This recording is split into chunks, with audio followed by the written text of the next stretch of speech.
सबसे पहला जो अपना चैप्टर है उस पे आते हैं, nature and purpose of business. देखो क्या बोल रहा है, मैं क्या हो रहा, क्वेश्चन रीडिंग स्टार्ट कर रहा हूँ। सबसे पहला लिखा है ये अमृत एनजीओ वाला, ये हम लोग उसमें भी किए थे। हाँ, इधर इधर थोड़ा ध्यान से सुनो। अमृत एनजीओ वाला क्वेश्चन है। ये एनजीओ है जो 2005 से चल रहा है, डिस्ट्रिक्ट में है, बैकवर्ड एरिया में पॉवर्टी वगैरह लोग को इधर उधर ले जाने में हेल्प करता है, उनको फ्री में मेडिसिन वगैरह दे देता है। तो बताओ ये कौन सा एक्टिविटी कर रहा है? इकोनॉमिक एक्टिविटी कर रहा है, नॉन इकोनॉमिक, स्पिरिचुअल, या none of the above? Economic activity, non economic activity, ठीक है। अगला, कौन सा ऐसा ऑक्यूपेशन है जिसमें लोग दूसरे के लिए काम करते हैं और बदले में उनको रेम्यूनरेशन मिलता है? कौन सा ऐसा बिजनेस है जिसमें लोग दूसरे के लिए काम करते हैं और बदले में उनको रेम्यूनरेशन मिलता है? Correct, option C. फिर Ruchi is a practising chartered accountant, बस इतना ही सा पढ़ के बताओ क्या होगा ऑप्शन। रुचि कौन से इकोनॉमिक एक्टिविटी में है? हाँ करेक्ट, रुचि जो है वो प्रोफेशन में है। अगला, डेल इनकॉर्पोरेशन एक कंपनी है जो कंप्यूटर के अलग अलग पार्ट्स वगैरह बनाता है, जैसे डेस्कटॉप, लैपटॉप, टैबलेट, गेमिंग, ये सब भी उसमें डील करता है। तो वो कौन सा इंडस्ट्री के अंदर आएगा? जेनेटिक, एक्सट्रैक्टिव, प्रोसेसिंग, या असेंबलिंग? बताओ बताओ, अलग अलग पार्ट्स वगैरह बनाता है ये। हाँ करेक्ट, असेंबलिंग इंडस्ट्री। इसके बाद, JPMG is one of the largest transportation industry in India, provide करता है ये कौन सा, providing services for different project including अपना residential, commercial, office, retail, industrial, logistic, hospitality and other areas too. It is familiar name among the business houses, तो जो भी business houses है उनमें बहुत ही फेमिलियर है। तो बताओ कौन सा इंडस्ट्री इसके अंदर आ जाएगा? किसके अंदर आएगा? देखो यहाँ पे प्रोवाइडिंग सर्विसेज, सर्विसेज कौन सा इंडस्ट्री प्रोवाइड करने का काम करता है? Tertiary industry. ठीक है, अगले पे आते हैं। नूतन जनरल स्टोर ये भी किए थे।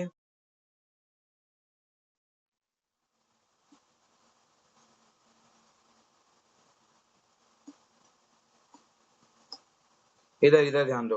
नूतन जनरल स्टोर एक बिग बिजनेसमैन है जो डायरेक्ट डिस्ट्रीब्यूटर से, जो स्टेट का डिस्ट्रीब्यूटर है उससे खरीदता है बल्क क्वांटिटी में। तो जो बल्क क्वांटिटी में खरीदता है उसको क्या बोलते हैं? जल्दी जल्दी जल्दी। जो बल्क में खरीदता है, रिटेलर। होलसेलर। अभी भी ज्वाइन हो रहे हैं साहिल। ठीक है, अब इधर इधर थोड़ा ध्यान दो। अगला बोल रहा है, Surinder is a small town businessman deals in buying and selling different fast moving consumer goods. तो ये डील करता है वो फास्ट मूविंग जो कंज्यूमर गुड्स है वो सब में। The scope of business is limited to local market, बस अपने लोकल मार्केट तक ही ये बेचता है। He purchase different type of goods from wholesaler each weekend, wholesaler से खरीदता है और कस्टमर को बेच देता है। तो बताओ सुरिंदर क्या बिजनेस कर रहा है?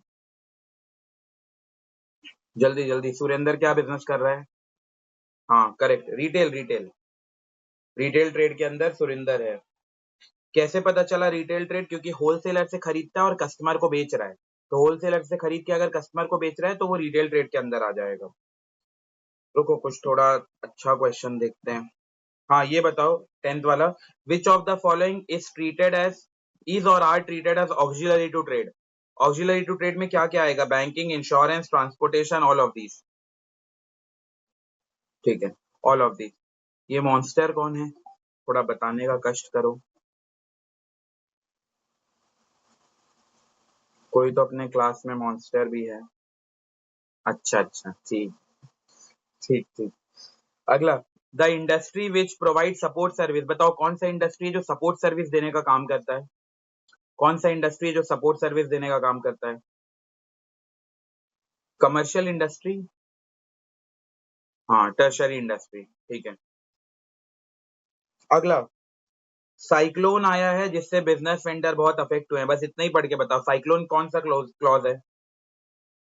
कौन सा कॉज आएगा? साइक्लोन, साइक्लोन हो गया है। ठीक है, बढ़िया, नेचुरल क्लॉज। अगला, द पॉसिबिलिटी ऑफ इनएडिक्वेट प्रॉफिट, या तो जितना सोचे थे उससे कम प्रॉफिट होगा, या तो लॉसेस भी हो सकता है। तो बताओ क्या है उसका? किसमें ऐसा होता है कि कम प्रॉफिट भी हो सकता है या लॉसेस भी हो सकता है? B option. बाकी दोनों तो वैसे भी अपने सिलेबस में है नहीं, बिजनेस कंटिजेंसी और बिजनेस वेंचर्स। फिर उसके बाद which of the following does not categorise business activity, तो कौन सा बिजनेस एक्टिविटी का पार्ट नहीं है, कैरेक्टरिस्टिक्स नहीं है। सबसे पहला है production of goods and service, presence of risk, sale और exchange of goods and service, salary और वेजेस। करेक्ट, सैलरी और वेजेस जो होता है ये बिजनेस का कैरेक्टरिस्टिक्स नहीं है। बढ़िया। अब देखो लास्ट वाला, which of the following can not be classified as an objective of business. मैं कुछ ऑब्जेक्टिव्स मैंने लिखवाया था, जैसे मार्केट स्टैंडिंग था, इनोवेशन था, प्रोडक्टिविटी था, फिर सोशल रिस्पॉन्सिबिलिटी था, प्रॉफिट था। तो बोल रहा है इनमें से कौन सा बिजनेस का उद्देश्य नहीं है, बताओ। करेक्ट, ऑप्शन नंबर ए जो है ये बिजनेस का ऑब्जेक्टिव नहीं है, ये बिजनेस का रिक्वायरमेंट है। रिक्वायरमेंट अलग होता है, ऑब्जेक्टिव अलग होता है। तो इन्वेस्टमेंट तो बिजनेस का रिक्वायरमेंट है, इन्वेस्टमेंट होगा तभी आगे जाकर बिजनेस ओपन कर पाएंगे, लेकिन उद्देश्य नहीं है इन्वेस्टमेंट करना।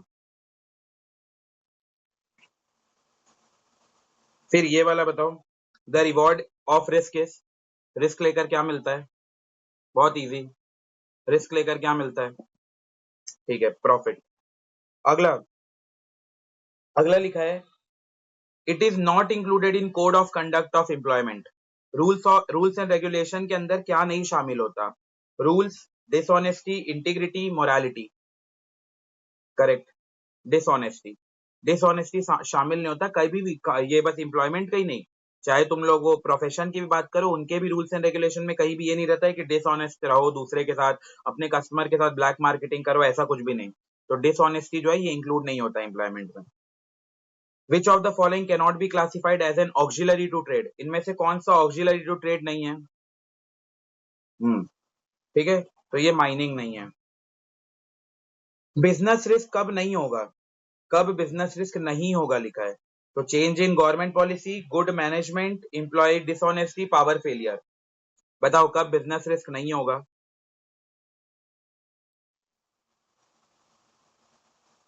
कब बिजनेस रिस्क नहीं होगा, होगा नहीं, नहीं होगा, मतलब बिजनेस अच्छा चलेगा बिना कोई प्रॉब्लम के। ना ना, बहुत लोग का गलत आ रहा है इसमें, भयंकर गलत। हाँ अब थोड़ा सही आया है, इसका ऑप्शन नंबर बी होगा। देखो बोल रहा है बिजनेस रिस्क कब नहीं होगा, ये नॉट बड़ा हॉट है, इसमें ध्यान देना है। ये बिजनेस रिस्क कब नहीं होगा, तो चेंज इन गवर्नमेंट पॉलिसी, अगर गवर्नमेंट पॉलिसी चेंज कर दिया, मान लो पहले हम 10% टैक्स देते थे, सरकार बोला 20% टैक्स दो, तो हो सकता है बिजनेस रिस्क, हम घाटे में जा सकते हैं। इम्प्लॉय डिसऑनेस्टी, अगर इम्प्लॉय डिसऑनेस्ट है, सीक्रेट लीक कर रहा है, इधर उधर बातें फैला रहा है, रूमर्स फैला रहा है, तो ये भी हमारे लिए नुकसानदायक है। और पावर फेलियर मतलब पावर कट वगैरह हो गया है, लाइट गोल हो गया है, तो फिर वो ऑर्गेनाइजेशन में तो सफर करेगा, बिजनेस में रिस्क हो सकता है। बस ये गुड मैनेजमेंट है जिसमें कोई रिस्क नहीं होता। ठीक है, तो ये नॉट लिखा है, किसमें रिस्क नहीं होगा, नॉट नहीं दिखा, वही देखना है, देखना है। फिर उसके बाद, हाँ ये वाला बताओ, तो इसमें तो बहुत लोग डाउट हुए थे। Name the broad category of business activity, business activity का ब्रॉड वो बताओ, ट्रेड और trade and commerce, trade and industry, industry and commerce. A option पक्का, पक्का ए ऑप्शन। देखो भेड़ चाल में मत जाओ तुम लोग, अपना जो गट फीलिंग लगता है। सी, अब सी ज्यादा आ रहा है, पहले ए आया, ए और सी। देखो इसका करेक्ट है इंडस्ट्री एंड कॉमर्स, तुम लोग अपने बुक में जाओगे ना तो हेडिंग भी मिलेगा इंडस्ट्री एंड कॉमर्स, जिसमें हम लोग इंडस्ट्री के अंदर प्राइमरी सेकेंडरी टर्शरी ये पढ़े थे, कॉमर्स के अंदर वो हिंड्रेंस पढ़े थे, hindrance of finance, hindrance of knowledge, hindrance of risk. याद आया, तो ये वाला इसका करेक्ट आंसर है, ऑप्शन नंबर सी। याद रखना है ये वाला ट्रेड एंड कॉमर्स वगैरह नहीं है, अपना हेडिंग, बुक का जो हेडिंग है वो ये वाला है, इंडस्ट्री एंड कॉमर्स, तो उस पार्ट पे पूछ रहा है ये। अगला लिखा है 22 वाला, अर्निंग प्रॉफिट, प्रॉफिट कमाना बिजनेस का एक सेकेंडरी ऑब्जेक्टिव है, बोल रहा है प्रॉफिट कमाना बिजनेस में कोई मेन नहीं है, वो कमाए तो कमाए नहीं तो नहीं कमाए, ऐसा वाला हिसाब किताब है, मतलब सेकेंडरी। तो क्या ये स्टेटमेंट सही है, स्टेटमेंट सही नहीं है, फॉल्स, फॉल्स, हाँ करेक्ट, फॉल्स। ये स्टेटमेंट बिल्कुल भी सही नहीं है। बिजनेस करते ही हम प्रॉफिट के लिए, दान धर्म दक्षिणा के लिए बिजनेस नहीं किया जाता। बताओ ट्रांसफर ऑफ इंटरेस्ट किसमें पॉसिबल है, मतलब फादर का डेथ तो बेटा नेक्स्ट ओनर, किसमें पॉसिबल है। बढ़िया, तो बिजनेस के अंदर पॉसिबल है transfer of interest. Which of the following is not an example of non economic activity, देखो क्वेश्चन पर ध्यान से सुनो, not an example of non economic बोल रहा है, मतलब इन चार में से कौन सा इकोनॉमिक एक्टिविटी है वो पता लगाना है। कौन सा इन चार में से इकोनॉमिक एक्टिविटी है? हाँ, टीचिंग। टीचिंग जो है इकोनॉमिक है। देशभक्ति, किसी के प्रति सिंपैथी, सेंटिमेंट, ये सब इकोनॉमिक एक्टिविटी नहीं है। फिर लिखा which of the broad category of industry cover oil refinery. Oil refinery और शुगर मिल किसके अंदर आएंगे? हाँ, ये आएंगे सेकेंडरी। अब बताओ सेकेंडरी के अंदर मैन्युफैक्चरिंग में किसमें आएंगे चार में से? Analytical, synthetical, processing, assembling. बताओ ऑयल रिफाइनरी किसमें आएगा? एनालिटिकल, सिंथेटिकल, प्रोसेसिंग या असेंबलिंग? जल्दी जल्दी बताओ। प्रोसेसिंग? प्रोसेसिंग नहीं, प्रोसेसिंग नहीं, एनालिटिकल में आएगा। एनालिटिकल में क्या था, एक रॉ मटेरियल को लिए उससे अलग अलग बनाए। तो यही तो होता है कि कच्चा तेल को लिया जा रहा है और उससे अलग अलग चीज आइटम बनाया जा रहा है। ये शुगर मिल उसके साथ में ऑयल रिफाइनरी का बता रहा हूँ। ऑयल रिफाइनरी जो होता है इसको हम लोग एनालिटिकल में मानते हैं कि एक से बहुत अलग अलग आइटम बना रहे हैं। ये शुगर मिल को भी अगर हम लोग कंसिडर करेंगे तो ये अलग हो जाएगा, फिर वो सेकेंडरी के अंदर प्रोसेसिंग इंडस्ट्री में चला जाएगा। तो ऑयल रिफाइनरी जो है ये अलग है, शुगर मिल जो है ये अलग है। बताओ ये दोनों क्लियर हुआ? ऑयल रिफाइनरी आएगा एनालिटिकल के अंदर, शुगर मिल जो आएगा प्रोसेसिंग के अंदर। बताओ क्लियर है? ठीक है। अब देखो असर्शन रीजन पे आते हैं, इसमें ध्यान देना है क्योंकि बहुत ज्यादा जो स्टूडेंट का गलती होता है वो ये असर्शन रीजन ही होता है। ये पूरा 100% कंसेप्ट का अंडरस्टैंडिंग पे बेस्ड क्वेश्चन सॉल्व हो पाता है।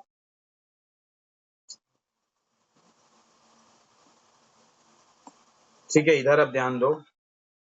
असर्शन देखते हैं। असर्शन लिखा है one of the main purpose of business is to earn income by way of profit. Business का मेन उद्देश्य होता है कि इनकम कमाना बाय वे ऑफ प्रॉफिट। दूसरा लिखा है no business can survive for long run without profit. कोई भी बिजनेस सर्वाइव नहीं कर पाएगा बिना प्रॉफिट के। बताओ क्या लगता है? Both true. हाँ, reason is the correct explanation. किसी का कोई और ऑप्शन? कोई और ऑप्शन किसी का? तो इसका ऑप्शन नंबर ए है।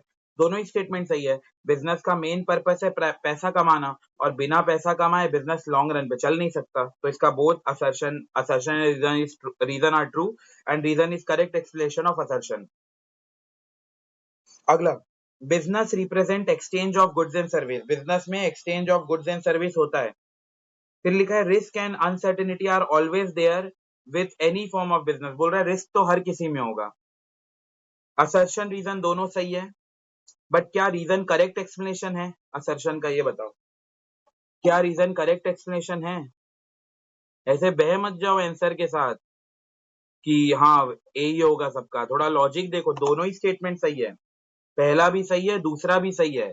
लेकिन क्या तुम लोग को लगता है दूसरा वाला इससे रिलेटेड आंसर ही बताया है? हम्म, करेक्ट। इसका ऑप्शन नंबर बी होगा। क्यों बी होगा समझो। लिखा है बिजनेस में एक्सचेंज होता है। हाँ, बिजनेस में एक्सचेंज होता है। Risk and uncertainty are always there. तो ऑलवेज बिजनेस में ऑलवेज रिस्क और अनसर्टेनिटी तो होते ही, तो दोनों ही बात कर रहा है। दोनों ही बिजनेस, अगर बिजनेस की कैरेक्टरिस्टिक्स याद हो तो दोनों ही बिजनेस की कैरेक्टरिस्टिक्स है। एक है exchange of goods and service और रिस्क एंड अनसर्टेनिटी। तो दोनों ही करेक्ट है, बट ये करेक्ट एक्सप्लेनेशन नहीं है, तो ये बी ऑप्शन इसका करेक्ट आएगा। अगला, अगले पे आते हैं। अगला लिखा है business is considered as an economic activity. Business एक इकोनॉमिक एक्टिविटी है। It involve exchange of goods and service among society. बताओ क्या होगा? दोनों सही है। क्या एक करेक्ट एक्सप्लेनेशन है? हाँ, ये करेक्ट एक्सप्लेनेशन भी है। दोनों ही करेक्ट है और रीजन जो है वो करेक्ट एक्सप्लेनेशन भी है असर्शन का। अगला, profit earning is an essential for survival. Profit earning बहुत इंपॉर्टेंट है सर्वाइवल के लिए, ग्रोथ के लिए एंड एक्सपेंशन के लिए। ठीक है, आगे लिखा it is the sole objective. Business का ये सोल ऑब्जेक्टिव है कि उसको आगे सर्वाइव करना है, ग्रोथ करना है। बताओ क्या लगता है इसका? मैं एक बार इसको हिंदी में समझा रहा हूँ। बोल रहा है प्रॉफिट जो कमाना है वो बहुत इंपॉर्टेंट है बिजनेस को सर्वाइव करने के लिए, ग्रोथ करने के लिए, एक्सपेंशन करने के लिए, कोई किसी भी बिजनेस के लिए। तो प्रॉफिट बहुत इंपॉर्टेंट है। रीजन लिखा है it is the sole objective of all business firm. ये बस एक ही ऑब्जेक्टिव होता है बिजनेस का कि उसको सर्वाइव करना है, ग्रोथ करना है, एक्सपेंशन करना है। बोलो बोलो, क्या बिजनेस का बस एक ही ऑब्जेक्टिव में लिखवाया था तुम लोग को? क्या मैं बिजनेस का बस एक ही ऑब्जेक्टिव लिखाया था? याद हो तो मैं बिजनेस का बहुत ऑब्जेक्टिव लिखवाया था। मार्केट स्टैंडिंग, इनोवेशन, प्रोडक्टिविटी, फिर उसके बाद सोशल रिस्पॉन्सिबिलिटी, प्रॉफिट, ये सब लिखाया था। तो ये जो सेकंड वाला स्टेटमेंट है ना, ये सेकंड स्टेटमेंट गलत है। सेकंड जो है रीजन है वो गलत है। तो इसका क्या होगा बताओ करेक्ट? ये गलत है, तो क्या होना चाहिए? C option. Assertion is correct and reason is incorrect. ठीक है, अगला। Earning livelihood is the main aim of economic activity. बोल रहा है घर चलाना मेन एम होता है इकोनॉमिक एक्टिविटी का। It helps people in earning their bread and butter. तो ब्रेड एंड बटर वो लोग कमा पाते हैं और अपना घर को चला पाते हैं। बताओ क्या होगा? ऑफ कोर्स, ए वाला ही पॉइंट। दोनों ही सही है और करेक्ट एक्सप्लेनेशन है। तो ये जो असर्शन रीजन होता है ना, ये पूरे गट फीलिंग पे बेस्ड सॉल्व हो पाता है। हम लोग को अंदर से सोचना पड़ता है क्या ये सही बोल रहा है। दोनों तो सही है, लेकिन क्या सही आंसर हो सकता है असर्शन का? क्या दोनों का करेक्ट एक्सप्लेनेशन है? क्या वो गलत एक्सप्लेनेशन है? तो वो पूरा गट फीलिंग पे बेस्ड होता है। तो कंसेप्ट प्लस अपना गट फीलिंग, ये दोनों से असर्शन रीजन सॉल्व हो पाता है। अब आते हैं केस स्टडी पे, ध्यान देना है केस स्टडी में। अब हम लोग आते हैं केस स्टडी पे। देखो क्या लिखा है। संकल्प is successful entrepreneur dealing in automobile sector. मतलब वो जो गाड़ी उड़ी होता है उसमें डील कर रहा है Sankalp. Specially with two wheelers at Ahmedabad. तो टू व्हीलर्स में डील कर रहा है अहमदाबाद में। He has been constantly earning good profit from his business. अच्छा खासा प्रॉफिट अर्न कर रहा है और जितना भी वो कमाता है एक्स्ट्रा उसको अपने बिजनेस में निवेश कर देता है। All the latest two wheeler models are available at his showroom. तो उसके शोरूम में सारा लेटेस्ट टू व्हीलर अवेलेबल है। His marketing and sales teams are managed to create new customer from time to time। ठीक है, तो उसके जो टीम मेंबर्स है, जो भी मार्केटिंग है, उन लोग कस्टमर को भी बुला लेते हैं। His unique style of business management has brought him success। तो उससे वो सक्सेस मिला। सबसे पहले लिखा है name the type of business activity which Sankalp is involve. बताओ संकल्प किसमें इन्वॉल्व है? टर्शरी, सेकेंडरी, ट्रेड या ऑक्सिलरी टू ट्रेड? बोलो बोलो। A option tertiary. पक्का? D option? B option? अभी तक कोई करेक्ट नहीं आया है। इसका करेक्ट ऑप्शन मैं बता रहा हूँ। टेरिशरी क्यों नहीं हो सकता? हम्म टेरिशरी क्यों नहीं हो सकता? क्योंकि टेरिशरी तो सर्विस सेक्टर होता है और ये सर्विस सेक्टर में थोड़ी ना, ये तो ऑटोमोबाइल पार्ट्स वगैरह सेल कर रहा है। तो ये सर्विस सेक्टर में नहीं। और टर्शरी और ऑक्सिलरी ये तो दोनों ही नहीं हो सकता, क्योंकि जहां टर्शरी हटा वहां ऑक्सिलरी टू ट्रेड भी हट जाएगा, क्योंकि दोनों सेम होते हैं। अब बचा सेकेंडरी और ट्रेड। तो जो सेकेंडरी होता है उसके अंदर आता है मैन्युफैक्चरिंग। जो सेकेंडरी इंडस्ट्री होता है उसके अंदर क्या आता है? मैन्युफैक्चरिंग आता है। फिर जो मैन्युफैक्चरिंग और कंस्ट्रक्शन आता है। और ट्रेड का मतलब क्या होता है? Buying and selling of goods and service. तो इसका ऑप्शन नंबर सी है। Buying and selling of goods and service, उसको बोला जाता है ट्रेड। अगला लिखा है name the type of economic activity perform by संकल्प। बताओ संकल्प कौन सा इकोनॉमिक एक्टिविटी परफॉर्म कर रहा है? जल्दी जल्दी। ठीक है, बढ़िया। तो संकल्प जो है वो बिजनेस एक्टिविटी को परफॉर्म कर रहा है। विच type of objective followed by the entrepreneur. Entrepreneur क्या ऑब्जेक्टिव, ये छोड़ दो, ये अभी नहीं है अपने सिलेबस में। अगला, which of the following points are involve in the objective identified. ये भी छोड़ दो। अब इस पे आते हैं। ये क्वेश्चन अच्छा, इधर थोड़ा ध्यान देना है। ये जो क्वेश्चन है ये अच्छा है, दिमाग इसमें अच्छा खासा लगेगा। और जिनको आता होगा कंसेप्ट वो तो एक बार में बता देंगे। देखो, मनिंदर, सुरिंदर, बलविंदर एंड हरिंदर, ये चार लोग हैं। मनिंदर, सुरिंदर, बलविंदर एंड हरिंदर परस्यू किए master degree in business management from a reputed institute of Delhi. तो एक रेप्यूटेड इंस्टीट्यूट ऑफ दिल्ली से परस्यू किए। After completion of their studied all of them got engaged in different field. तो जैसे उनका पढ़ाई कंप्लीट हुआ तो सब लोग अलग अलग फील्ड में इन्वॉल्व हो गए। Maninder got a job at oil refinery industry as junior executive finance।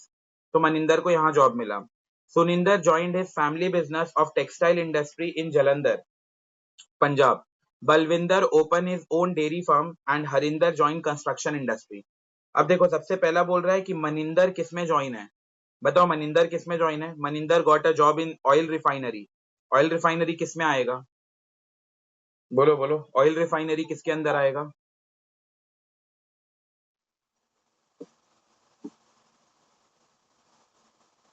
जल्दी जल्दी बताओ। मनिंदर जो है, मनिंदर किसमें है? उसको ऑयल रिफाइनरी इंडस्ट्री में जूनियर एग्जीक्यूटिव फाइनेंस का मिला है। तो ऑयल रिफाइनरी इंडस्ट्री किसके अंदर आएगा? जेनेटिक, एक्सट्रैक्टिव, टर्शरी इंडस्ट्री और assembling industry.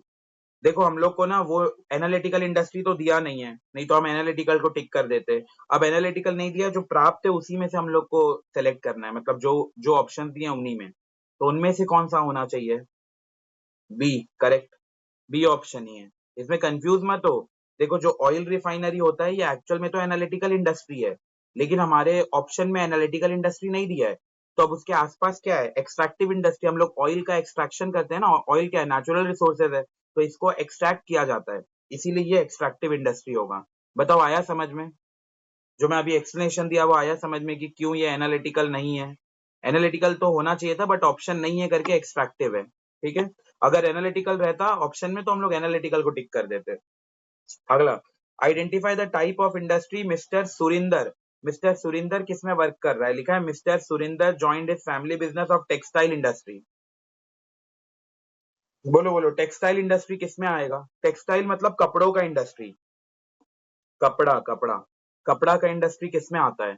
Analytical, synthetical, processing, assembling. Analytical मतलब एक कपड़ा को फाड़ के उससे वूल, सिल्क, कॉटन ऐसा बनाते हैं।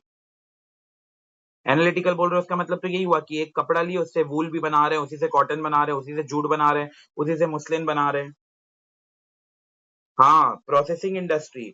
कपड़ा जब बनाया जाता है ना तो पहले कपड़ा लिया जाता है, फिर उसको डाई किया जाता है, कलर किया जाता है, सुखाया जाता है।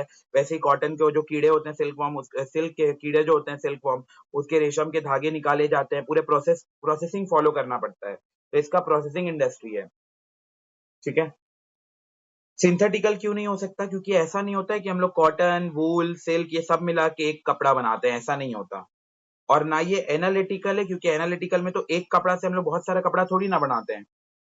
तो ये दोनों याद रखना, एनालिटिकल और सिंथेटिकल तो हो ही नहीं सकता। असेंबलिंग भी नहीं होता, ऐसा नहीं कि एक कपड़ा बनाना है तो आधा हम लोग लेके आए, आधा हम लोग लेके आए सिल्क, आधा हम लोग लेके आए वूल, आधा कुछ और लेके आए, आधा कुछ और लेके आए, जोड़ के बना दिए, तो कतरी नहीं बना रहे हैं। तो इसीलिए इसका करेक्ट आंसर प्रोसेसिंग होगा। आया समझ में? बताओ जल्दी जल्दी बताओ, आया क्या समझ में? ठीक है, अगला बोल रहा है मिस्टर बलविंदर कौन से बिजनेस में इंगेज है वो बताओ। तो देखो बलविंदर का क्या लिखा है, Balwinder open his own dairy farm and, हाँ, ओन डेयरी फार्म ज्वाइन किया है। बताओ डेयरी फार्म ओपन किया है तो किसके अंदर आएगा? डेयरी फार्म, डेयरी फार्म ए। बाकी लोग डेयरी फार्म ओपन किया है तो डेयरी फार्म किसके अंदर आना चाहिए? जल्दी जल्दी, डेयरी फार्म किसके अंदर आएगा? ऑप्शन नंबर ए, जेनेटिक इंडस्ट्री, ब्रीडिंग वगैरह सब इसी के अंदर होता है। आइडेंटिफाई, हरिंदर कौन से इंडस्ट्री में वर्क कर रहा है? तो लिखा है हरिंदर जॉइन कंस्ट्रक्शन बिजनेस। तो बताओ हरिंदर कौन से बिजनेस, कौन से इंडस्ट्री में आएगा? कंस्ट्रक्शन बिजनेस कौन से इंडस्ट्री के अंदर था?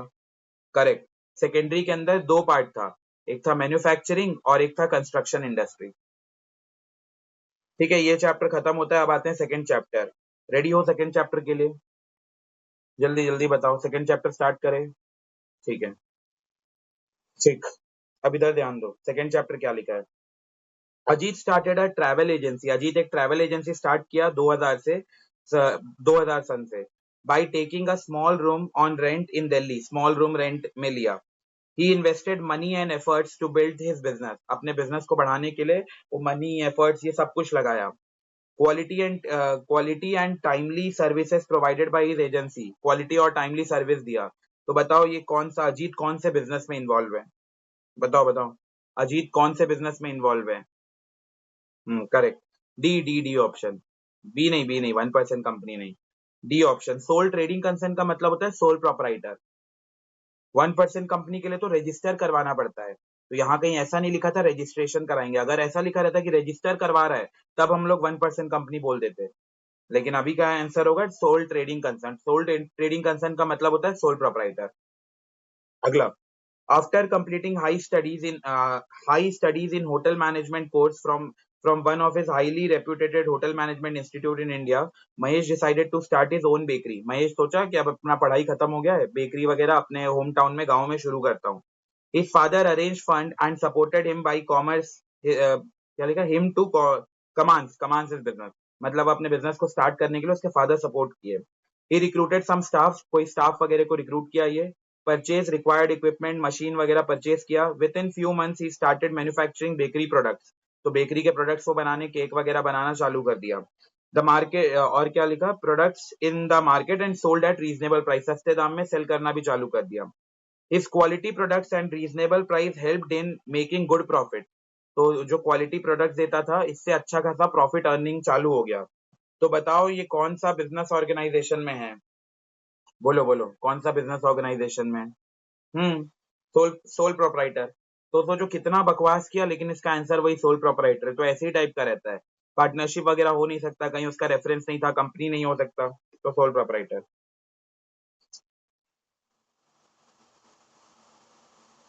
अगला बताओ, अगला अच्छा है। Amandeep involve in selling schools and college uniform at a retail outlet. तो अमनदीप का एक छोटा सा आउटलेट है जिसमें वो स्कूल और कॉलेज का यूनिफॉर्म सेल करता है, located in Ambala. It is his family business now controlled and manage by him. उसका फैमिली बिजनेस है, नाउ कंट्रोल, अब वो खुद ही कंट्रोल कर रहा है। इन द कोविड 19 पीरियड, जब कोविड 19 का पीरियड था 2020 के आसपास, schools and colleges are mostly close all around the state. तो सारे स्टेट में स्कूल्स और कॉलेजेस बंद हो गए due to due to this pandemic situation, जो ये महामारी फैला था। he records a very little business of ignorable volume। मतलब इस पॉइंट का मतलब है बहुत ही कम सेल होता था उसका। मतलब वो कोई उतना मायने भी नहीं रखता, इतना कम वो अर्निंग कर पाता था, क्योंकि कोविड 19 हो गया था, लोग स्कूल जाना बंद कर दिए थे, तो उसका यूनिफॉर्म बिजनेस ठप पड़ गया था। ही इज पेइंग स्टाफ का सैलरी वगैरह पे करना पड़ता था उसको, इलेक्ट्रिसिटी बिल पे करना पड़ता था, एंड अदर फिक्स्ड एक्सपेंसेस। अभी कॉस्ट नाम का एक चैप्टर भी पढ़ोगे, वहां पढ़ोगे फिक्स्ड कॉस्ट, वेरिएबल कॉस्ट होता है, जिनको पे करना ही पड़ता है। He is facing huge financial loss because of Covid 19। तो कोविड 19 की वजह से उसको बहुत ज्यादा इम्पैक्ट हुआ। बोल रहा है कौन सा सोल प्रोपराइटर का फीचर हाईलाइट हो रहा है, बताओ। ये जो इतना पढ़े इसका दुखद हादसा, कौन सा सोल प्रोपराइटर का फीचर हाईलाइट हो रहा है? बोलो बोलो जल्दी जल्दी। D, option D. ठीक है, बढ़िया। तो इसका ऑप्शन नंबर डी करेक्ट है, रिस्क एंड अनसर्टिनिटी। कि बिजनेस में कभी सीक्रेसी नहीं, सीक्रेसी तो तब होता कि अगर कोई फाइनेंशियल इंफॉर्मेशन लीक वगैरह हो जाता तब। ये यहाँ पे रिस्क एंड अनसर्टिनिटी। अगले पे आते हैं। अगला क्वेश्चन लिखा है, Mehul was a book shop owner at Ludhiana.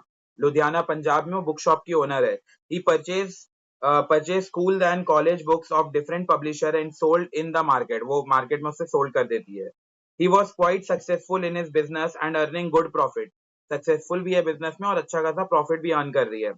Last month ही पास्ड अवे, उड़ गई मतलब खत्म हो गई है। लास्ट मंथ ही passed away due to cardiac attack. तो वही कार्डिक अटैक आया, खत्म हो गई।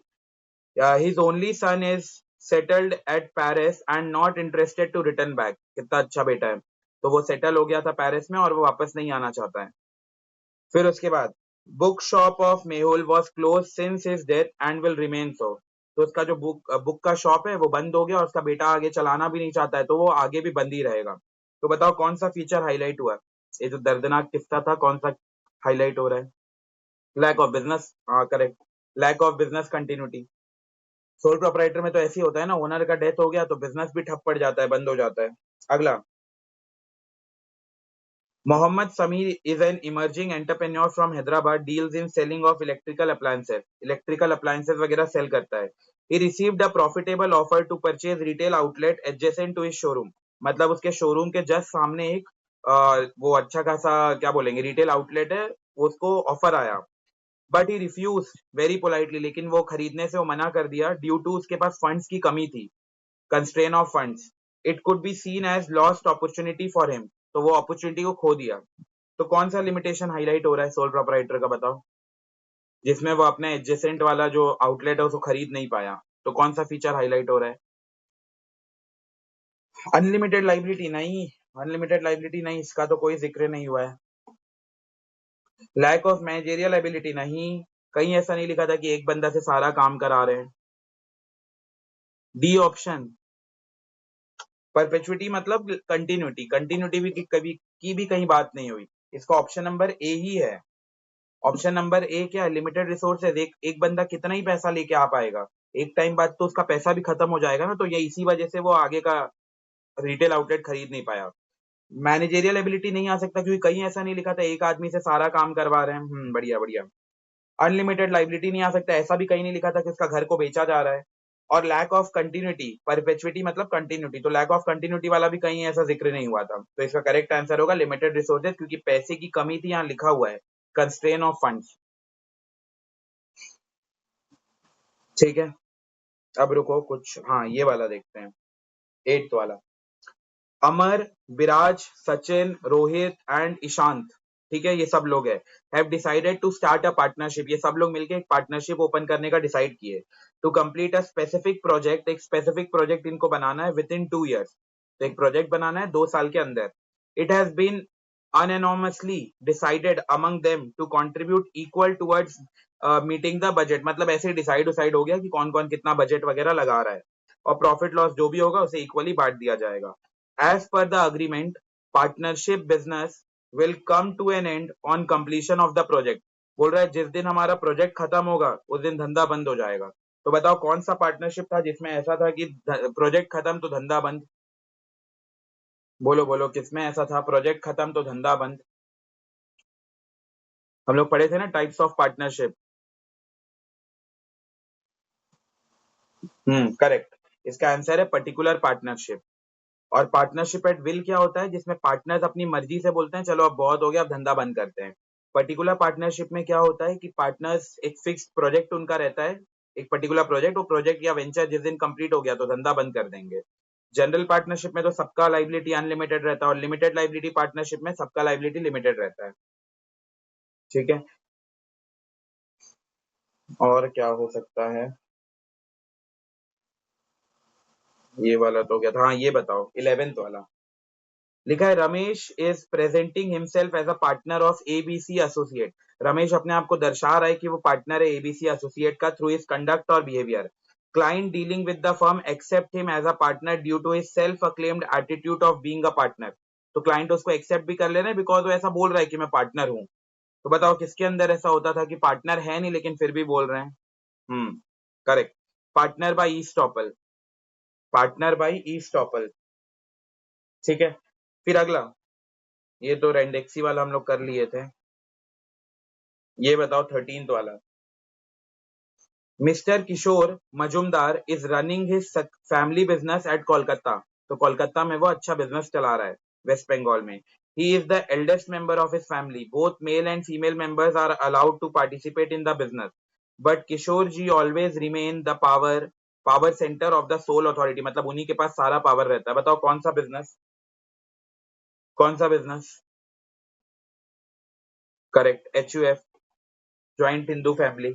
अच्छा, कभी कभार ना जैसे डीएवी में एचयूएफ, एक्चुअल में तो एचयूएफ बोलते हैं, लेकिन उनके सैंपल पेपर, मतलब उनका जो क्वेश्चन पेपर था उसमें आया था जॉइंट हिंदू फैमिली, जेएचएफ। तो ये भी याद रखना है, जॉइंट हिंदू फैमिली भी कभी कभार ऐसा जेएचएफ भी बोल देते हैं, जॉइंट, जॉइंट जे फिर H, JHF, sorry JHF, joint Hindu family. तो ऐसा भी लिखा हुआ रहता है ना, तो एक गड़बड़ नहीं है, एचयूएफ को ही लोग ऐसे भी बोलते हैं, जॉइंट हिंदू फैमिली। तो जेएचएफ भी बोला जाता है और उसको एचयूएफ, रियल लाइफ में तो एचयूएफ ही बोलते हैं, लेकिन उनके क्वेश्चन पेपर में जेएचएफ लिखा था, जॉइंट हिंदू फैमिली। ठीक है, तो ये वाला हो गया। अच्छा ये बताओ तो 14th वाला, कि कंपनी का उद्देश्य किसमें लिखा रहता है, कि कंपनी क्या काम करेगा क्या काम नहीं करेगा? कंपनी का उद्देश्य किसमें रहता है? आर्टिकल में, मेमोरेंडम में, प्रोस्पेक्टस में, सर्टिफिकेट ऑफ इनकॉर्पोरेशन? बोलो बोलो। प्रोस्पेक्टस नहीं, प्रोस्पेक्टस में नहीं रहता, प्रोस्पेक्टस तो एक रिटन डॉक्यूमेंट होता है जिसमें हम लोग लोगों को इनवाइट करते हैं। किसमें कंपनी का उद्देश्य लिखा हुआ रहता है कि कंपनी जूता बेचेगा, चप्पल बेचेगा, पेंसिल बेचेगा, क्या काम करेगा वो किसमें लिखा रहेगा? सर्टिफिकेट ऑफ इनकॉर्पोरेशन नहीं। इसका करेक्ट आंसर याद कर लो, मेमोरेंडम ऑफ एसोसिएशन। मैं ना चैप्टर नंबर 2 में तुम लोग को वो लिखवाया हूँ, लास्ट में देखना, एमओए और एओए के बीच का डिफरेंस, तो वो एक बार पढ़ लेना, वो इंपॉर्टेंट है। उसके अंदर एक बार पढ़ लोगे तो ये पूरा समझ आ जाएगा क्या है क्या नहीं है। और अगर ये आया, the maximum amount up to which company can issue capital, ये आगे जाके चैप्टर पढ़ोगे, तो कौन सा मैक्सिमम पैसा है? वो ऑथराइज कैपिटल। ठीक है, बस अभी के लिए मैं समझा दे रहा हूँ। और ये विच of the following is not a clause of memorandum, तो डायरेक्टर क्लॉज, डायरेक्टर क्लॉज जैसा कोई क्लॉज नहीं होता। हाँ, असर्शन रीजन पे आते हैं, देखो असर्शन रीजन काम का है। Sole proprietor is treated as one man show. ठीक है, सोल प्रोपराइटर को one man army, one man show बोला जा रहा है। फिर लिखा it is own control and manage by एक अकेला पर्सन। क्या होगा बताओ इसका? Own manage and control by single person, क्या है दोनों सही है? करेक्ट एक्सप्लेनेशन है। करेक्ट, दोनों ही सही है और करेक्ट एक्सप्लेनेशन भी है। फिर लिखा है secrecy can be maintain in case of sole proprietor, बोल रहा है सीक्रेसी मेंटेन किया जा सकता है अगर सोल प्रोपराइटर धंधा कर रहा है तो। और सेकंड लिखा हुआ है क्या लिखा है, all sole proprietor are always honest. तो बताओ क्या दोनों सही है स्टेटमेंट? क्या लगता है दोनों स्टेटमेंट सही है? करेक्ट। ये सेकंड वाला स्टेटमेंट सही नहीं है। सेकंड वाला जो स्टेटमेंट है वो सही नहीं, क्योंकि सारे प्रोपराइटर ऑनेस्ट तो कोई भरोसा नहीं है। तो इसका असर्शन तो करेक्ट है, रीजन इसका इनकरेक्ट है। अगला, sole proprietor business does not have separate legal entity different from his owner. बोल रहा है सोल प्रोपराइटर में ओनर और बिजनेस दोनों सेम है। और आगे लिखा है sole proprietor enjoy all the profit of the business earn during the course. जितना भी बिजनेस में प्रॉफिट कमाएंगे सारा वो इंजॉय कर पाता है। बताओ क्या होगा इसका? चार ऑप्शन में ए ऑप्शन, सबका ए, सी ऑप्शन। इसका करेक्ट है ये वाला जो स्टेटमेंट है ना, sole proprietor does not have separate, ये करेक्ट स्टेटमेंट है। फिर लिखा है सोल ट्रेडर, जो सोल प्रोपराइटर होता है वो सारा प्रॉफिट खुद कमाता है, करेक्ट है। लेकिन ये दोनों में कोई लॉजिक ही नहीं बैठा कि वो उसका आंसर बोल रहा है, ऐसा कहीं नहीं है। तो बताओ इसका क्या ऑप्शन होगा? ऑप्शन नंबर बी, दोनों ही सही है बट रीजन करेक्ट एक्सप्लेनेशन नहीं है सेक्शन का। ठीक है, अगला, in partnership firm the liability of all partners are unlimited. बोल रहा है पार्टनरशिप फर्म में सारे ही पार्टनर्स का लाइबिलिटी अनलिमिटेड रहता है। The partners are individually as well as jointly responsible for paying of business debt. बताओ क्या होगा इसका? जो पार्टनर्स है वो इंडिविजुअली और जॉइंटली रिस्पॉन्सिबल है पूरा पे करने के लिए। Correct, option A, option A, option A जो है वो करेक्ट है। अगला,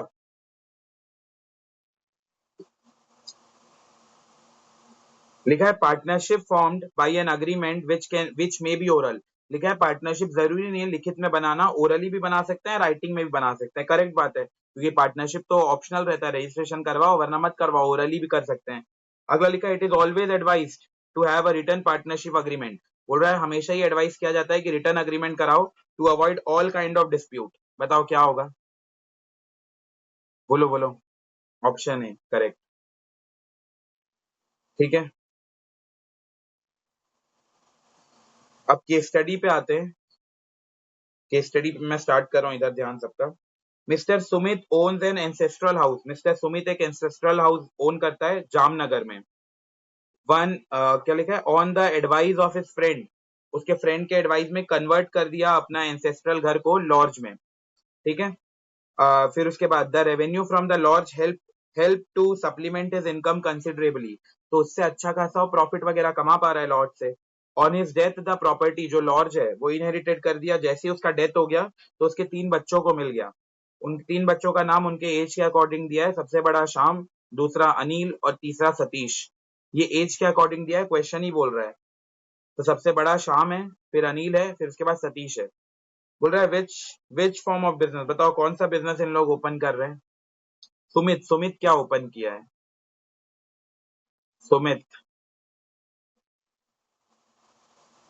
डी ऑप्शन, डी ऑप्शन पक्का।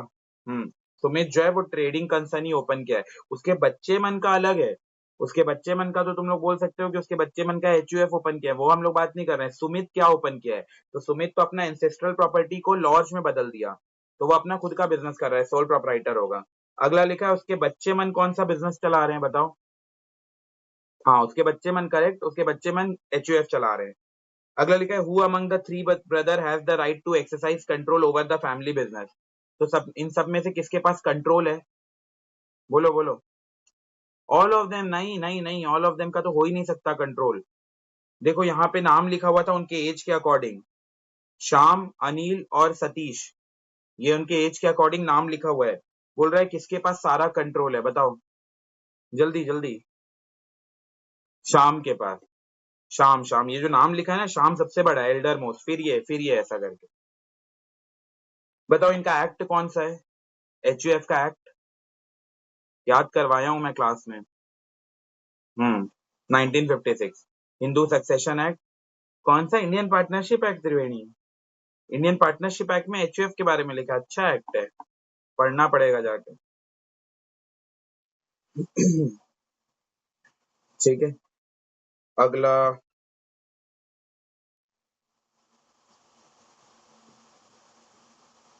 ये तो इजी है। ठीक है, अब हम लोग आते हैं चैप्टर 3, तो अभी नहीं पढ़ाया हूं मैं। चैप्टर 4 पे आते हैं। चलो मैं चैप्टर 4 स्टार्ट कर रहा हूँ, रेडी हो? जल्दी जल्दी बताओ, चैप्टर 4 स्टार्ट करें। ठीक है, ठीक, इधर ध्यान सबका। लिखा है without disclosing that he is suffering from TB. TB एक बीमारी होता है, तो बिना डिस्क्लोज करे mister A gets himself insured. तो इतना ही पढ़ के बता सकते हो, बताओ डिस्क्लोज नहीं किया है, कौन सा प्रिंसिपल अप्लाई हो जाएगा? पूरा पढ़ने की भी जरूरत नहीं है, वो टीबी का बीमारी हो बताया ही नहीं। Principle of utmost good faith. अगला, in the new digital marketplace, banks and financial institutions have started providing services over internet. आजकल के नए जमाने में इमर्जिंग मोड में सब लोग इंटरनेट से सुविधा देना चालू कर दिए है। This type of service is provided by banks on the internet, lower the transaction cost, adds value to the banking relation with the employer and customer. ठीक है, तो बताओ ये किसके अंदर आएगा? बैंक मन क्या क्या सर्विसेज देते हैं? ऑल ऑफ दिस, बैंक हमें सब सर्विस देते हैं। देखो यहाँ कितना बकवास बात किया, इसका तो कोई रेफरेंस ही नहीं है क्वेश्चन से। क्वेश्चन तो यहाँ चालू है, name the service provided by bank. तो ये इतना पूरा बकवास कर रहा था, तो ये नहीं भी पढ़ते, बस इतना पढ़ लेते, name the service provide by bank, तो भी लिख लेते ऑल ऑफ दिस।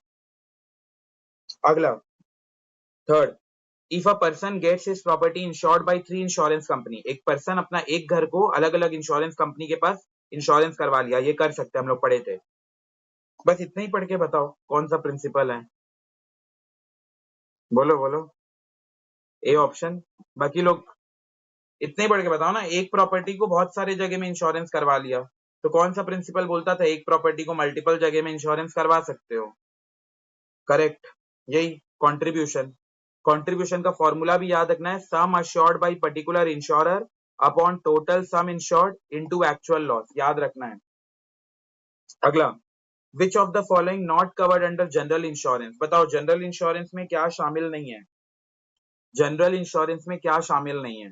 ये चार में से कौन सा जनरल इंश्योरेंस नहीं है? Theft insurance. थेफ्ट इंश्योरेंस पक्का? थेफ्ट, थेफ्ट जैसा, थेफ्ट इंश्योरेंस, लाइफ इंश्योरेंस। बोलो, इसमें डाउट लग रहा है मेरे को, मैं एक्सप्लेन कर रहा हूँ, सुनो। विच of the following is not covered, ये नॉट बड़ा हॉट है, इसमें थोड़ा ध्यान देना है। Not covered under general insurance. तो अगर तुम लोग को याद हो, तो जो लाइफ इंश्योरेंस है ना, वो एक्चुअल में इंश्योरेंस है ही नहीं, वो क्या है, वो अश्योरेंस है। याद है ये जो मैं पॉइंट बोल रहा हूँ? लाइफ इंश्योरेंस जो है वो इंश्योरेंस है ही नहीं, वो तो अश्योरेंस है। मतलब सूनर और लेटर वो पैसा मिल ही जाता है। अगर मान लो कोई पर्सन अपना लाइफ इंश्योरेंस लिया है, 10 साल का लिया है, 10 साल तक उसका डेथ हो गया, तो उसके बेनिफिशियरी को मिलेगा। नई डेथ हुआ तो उसी को मिल जाएगा। तो लाइफ इंश्योरेंस एक्चुअल में कोई इंश्योरेंस होता ही नहीं, वो जनरल इंश्योरेंस है ही नहीं, वो तो बिल्कुल अलग ही लेवल का वो अश्योरेंस वाला पार्ट है।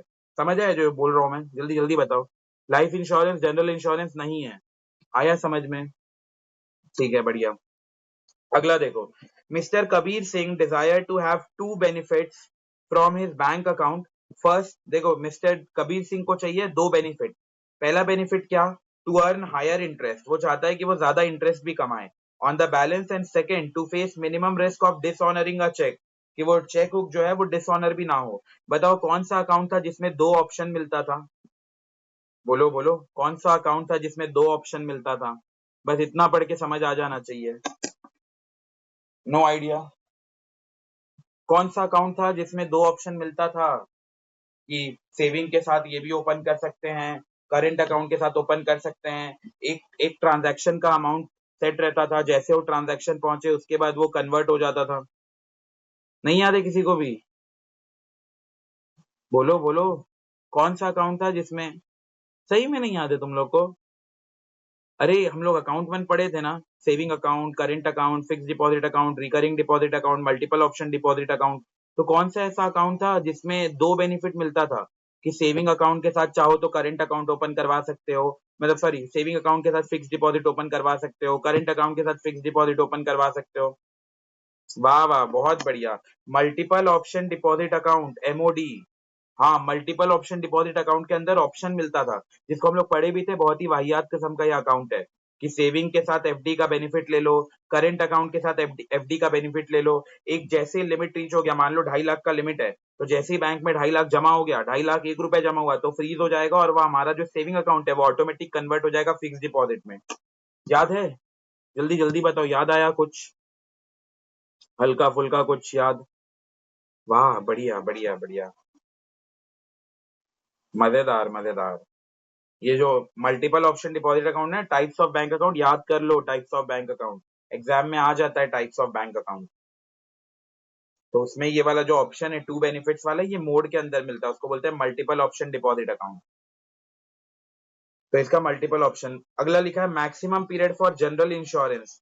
बोल रहा है जनरल इंश्योरेंस का मैक्सिमम पीरियड क्या होता है? जीके वाला क्वेश्चन है ये। जनरल इंश्योरेंस जो लिया जाता है उसका मैक्सिमम पीरियड क्या होता है? उसका याद रखना 1 ईयर रहता है उसका। यूपीआई स्टैंड्स फॉर, ये तो मैं क्लास में भी एक बार पूछा था। UPI stands for unique payment introduction, union payment interface, upper payment interface, unified payment interface. D option, unified payment interface. ठीक है, फिर अगले पे आते हैं। विच of the following is the subject matter of marine insurance? Marine insurance का subject matter क्या है? अगर मेरे को मरीन इंश्योरेंस लेना है तो उसके लिए सब्जेक्ट मैटर क्या रहेगा? हुल, जिसको हल इंश्योरेंस भी बोलते हैं, वेजेस, शिप कैप्टन, स्टॉर्म। बताओ क्या है मरीन इंश्योरेंस के अंदर? हम लोग पढ़े थे टाइप्स ऑफ मरीन इंश्योरेंस, जिसमें 3 था। शिप कैप्टन, हाँ ये हल इंश्योरेंस में बताया भी था। हल मतलब, हुल मतलब फुल इंश्योरेंस। इसका आंसर ये होगा ये। अगला, a person get is stock of 25,000 insured for 35,000। 25,000 का सामान को 35,000 में इंश्योरेंस करवा रहे हैं। A fire occurred and whole stock get damage. क्या हो गया, हंस रहे हो? कुछ ऐसा बात हुआ क्या? ठीक है, इधर सुनो। A person get is stock, एक पर्सन है 25,000 का स्टॉक को इंश्योर करवाए, कितने में? 35,000 में। A fire occurred and the whole stock get damage, एक आग लगा और सारे के सारे जो स्टॉक है वो डैमेज हो गए। The insurance company will pay him only 25,000। Insurance company बस 25,000 पे करेगा। 35,000 का इंश्योरेंस हुआ है, लेकिन इंश्योरेंस कंपनी बोल रहा है हम तो बस 25 पे करेंगे। तो बताओ कौन सा इंश्योरेंस था जो बोलता था जितना घाटा हुआ है बस उतना ही पे करोगे? बोलो बोलो। D, principle of insurable interest, ये ऐसा बोलता था। प्रिंसिपल ऑफ सबरोगेशन, इसका ऑप्शन नंबर सी है, प्रिंसिपल ऑफ इंडेमनिटी। इंडेमनिटी का मतलब है क्षतिपूर्ति, जितने का क्षति हुआ है उतने का ही पूर्ति करना है, जितने का लॉस हुआ उतना। सबरोगेशन तो ये बोलता था कि अगर आपको एक बार पैसा मिल गया है तो फिर जो insurance company steps into the shoes of insured, और वो पूरा प्रॉपर्टी इंश्योरेंस कंपनी का हो जाएगा और फिर उसमें सेल नहीं कर सकते, तब जाके उसके अंदर भी प्रिंसिपल ऑफ इंडेमनिटी अप्लाई होता था। तो इसका करेक्ट आंसर है प्रिंसिपल ऑफ इंडेमनिटी, जितने का घाटा हुआ है मैक्स पैसा उतना ही मिलेगा। Which of the following is not related to life insurance contract? Life insurance contract में क्या नहीं होता है? Conditional contract, unilateral contract, indemnity contract, none of these. बताओ लाइफ इंश्योरेंस कॉन्ट्रैक्ट में क्या नहीं होता है? इसका ऑप्शन नंबर सी है, इंडेमनिटी कॉन्ट्रैक्ट। जब किसी का डेथ होता है ना तो ये नहीं बोला जाता है कि उसका हाथ पैर थोड़ा बचा है तो हम 10,000 कम देंगे इंश्योरेंस में, ऐसा नहीं करते। लेकिन अगर हमारा गाड़ी जल गया, घर जल गया, कुछ हुआ है तो फिर वैल्यू निकाला जाता है। इंसान का कभी वैल्यू नहीं निकाला जा सकता, मोल नहीं निकाला जा सकता। इसीलिए लाइफ इंश्योरेंस पॉलिसी में लिखवाए हुए, तुम लोग को अपने नोट्स में मिल जाएगा कोचिंग के। लाइफ इंश्योरेंस जहां हम लोग सेपरेट टॉपिक लिखा है उसके अंदर में लिखवाया हूँ एक पॉइंट कि प्रिंसिपल ऑफ इंडेमनिटी अप्लाई नहीं होता है फीचर्स में। Which of the following is not a function of insurance? Insurance का इनमें से क्या फंक्शन नहीं है? Not a function. बताओ इंश्योरेंस वाले कंपनी का इन चारों में से क्या फंक्शन नहीं है? पहला लिखा है रिस्क शेयरिंग, रिस्क होगा तो उन लोग भुगतेंगे। असिस्ट इन कैपिटल फॉर्मेशन, पैसा देने का काम करते हैं। लेंडिंग ऑफ फंड्स, लोन देने का काम करते हैं। None of these.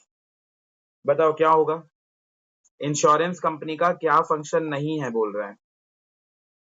Any idea? Risk sharing, risk sharing का मतलब होता है अगर इंश्योर्ड को घाटा हुआ तो इंश्योरर उसको बियर कर लेगा। असिस्ट इन कैपिटल फॉर्मेशन का मतलब होता है पैसा देते हैं लॉस से रिकवरी करने के लिए। लेंडिंग ऑफ फंड्स का मतलब लोन देने का काम। और लास्ट लिखा है नन ऑफ दीज। तो कौन सा इसमें से ऐसा काम है जो इंश्योरेंस कंपनी नहीं करता? नन ऑफ दिस तो हो नहीं सकता, इसके अलावा बताओ। सी ऑप्शन, इसका ऑप्शन नंबर सी होगा करेक्ट। जो इंश्योरेंस कंपनी है वो हमें लोन देने का काम नहीं करता है। बाकी दोनों सही है, रिस्क शेयरिंग में हमारा जो रिस्क होता है वो शेयर कर देता है और हमें पैसा देता है कैपिटल फॉर्मेशन के लिए। अगला, अंकुर को हर महीने 3,000 सेव करना है, तो बताओ अंकुर को क्या अकाउंट ओपन करना चाहिए? अंकुर को हर महीने 3,000 सेव करना है, तो अंकुर को क्या अकाउंट ओपन करना चाहिए? बोलो। हर महीने 3,000 सेव करना है, तो कौन सा अकाउंट ओपन करना है? Saving, recurring deposit. Recurring deposit में याद हो तो एक फिक्स्ड अमाउंट जमा किया जाता था, तो फिक्स्ड अमाउंट वाला होगा। अगला, Geeta has 20,000 in her account. Geeta का 20,000 है उसके अकाउंट में। She does not have she does not have any use of this for 2 years। उसको 2 साल के लिए इसका कोई जरूरत नहीं है। To earn more interest which type of bank account उसको ओपन करना चाहिए? बताओ। अगर उसको ज्यादा इंटरेस्ट कमाना है तो उसको इनमें से कौन सा अकाउंट में अपना पैसा डाल देना चाहिए?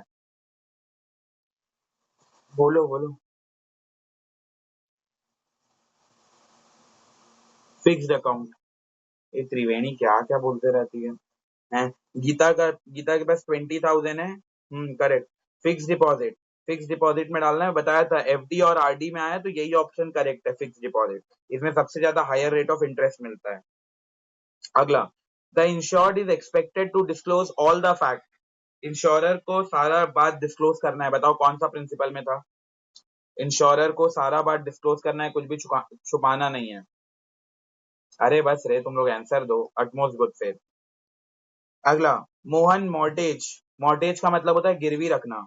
तो मोहन अपना गिरवी रख दिया factory to Shyam and get loan for from him. और अपना फैक्ट्री को गिरवी रख के श्याम से लोन ले लिया।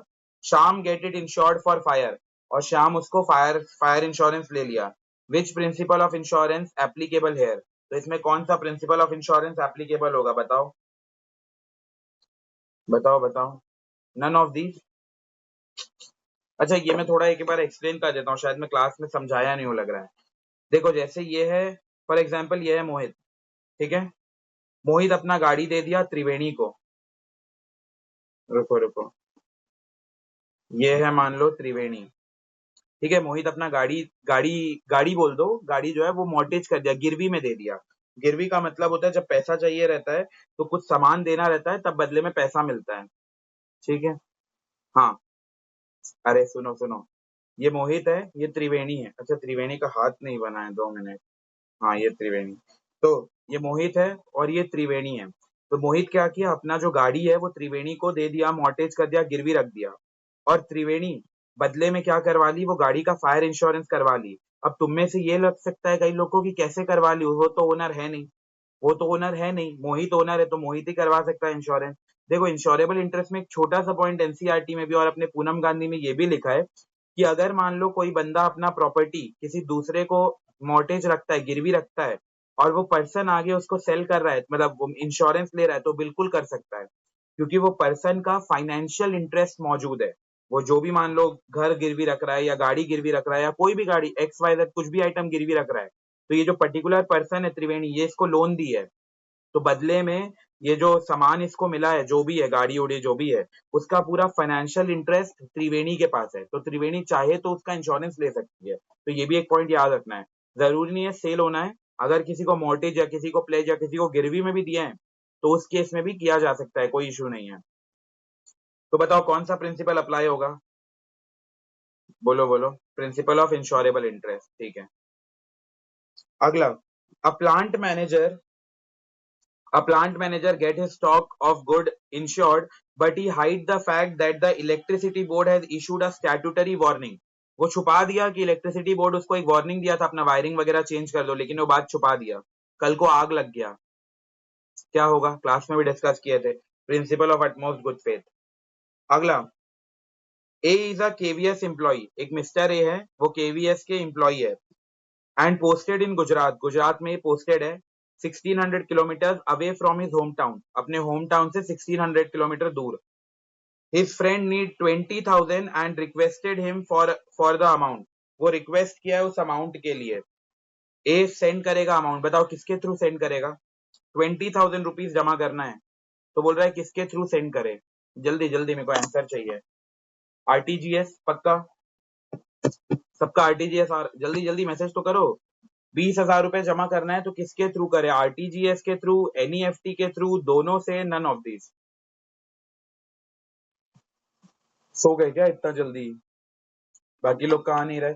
इसका करेक्ट आंसर होगा 20,000 भेजना है। आरटीजीएस का जो लिमिट होता है ना, वो चालू ही 2 लाख से होता है। 2 लाख के अंदर का तो पैसा भेजा भी नहीं जा सकता। इसका करेक्ट ऑप्शन है NEFT, national electronic fund transfer. National electronic fund transfer में मिनिमम 1 रुपए का लिमिट है। अगर किसी को 1 रुपए भी भेजना है तो एनईएफटी का यूज कर सकते हैं। RTGS small value of transaction के लिए सूटेड है ही नहीं। ये हाई वैल्यू ऑफ ट्रांजेक्शन के लिए सूटेड है, 2-2 लाख रुपए या 2 लाख के ऊपर का ट्रांजेक्शन। उससे कम रुपए का ट्रांजेक्शन सूटेड नहीं है। बताओ आया समझ में? तो इसका आंसर एनईएफटी है। जल्दी जल्दी, मैं जो बोला वो समझ आया? ठीक है। तो ऐसा अगर क्वेश्चन आ जाता है कि हाई वैल्यू ऑफ ट्रांजैक्शन के लिए क्या सूटेड है, तो आरटीजीएस सूटेड है। और छोटे मोटे 10,000, 5,000, 2,000 ऐसा कुछ भेजना है तो एनईएफटी के थ्रू भेज दो। अगला, a bank which occupy the central position in the monetary. कौन बैंकों का बाप है? बैंकों का बैंक। हम्म बैंकों का बैंक कौन है? Central bank. और हमारे कंट्री में है वो आरबीआई। ठीक है, करेक्ट। अगला, online banking provide services. Online banking कितने घंटे सर्विसेज देता है? 8 घंटे क्या? 24 घंटे, ठीक है। बस ये तो इजी इजी टाइप का है। इसके असर्शन रीजन पे आते हैं।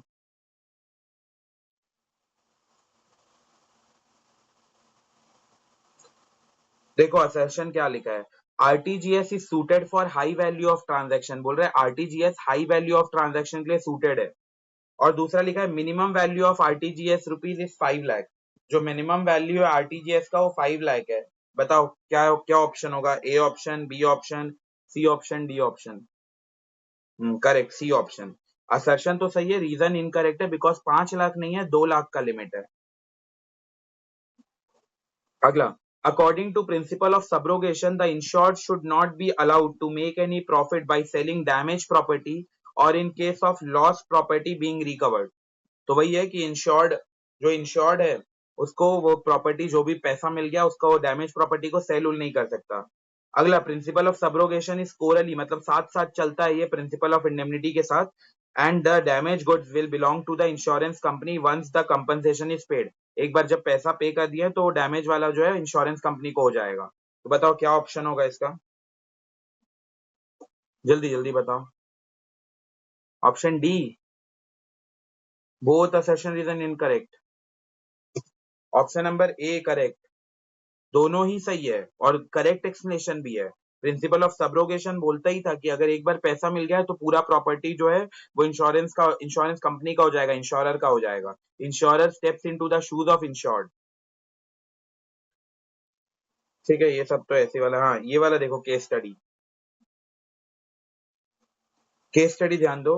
मिस्टर डेविड एक बिजनेसमैन है, is involve in daily dealings of cash through the account of his business in Axis bank. तो वो डेली डीलिंग्स वगैरह करता है एक्सिस बैंक में।